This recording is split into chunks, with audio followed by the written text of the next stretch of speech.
Pilipino. Namubunyi ngayon ang ICC dahil meron silang First Asian. Ano? First Asian, namubunyi ka? Pero yung Tony Blair, at least 300,000, hindi ito tumutugis ng kriminal, ha? Binomba nila ang Iraq. Illegal yung gera na yun. Maya kayo sa inyong pagiging Pilipino kung sa tingin ninyo ito ang itsura ng katarungan. Maya kayo.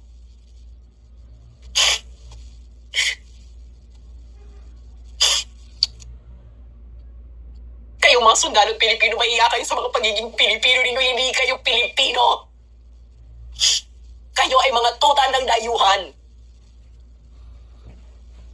Hindi nyo nakikita to? Kung anong itsurang ano to? Ha?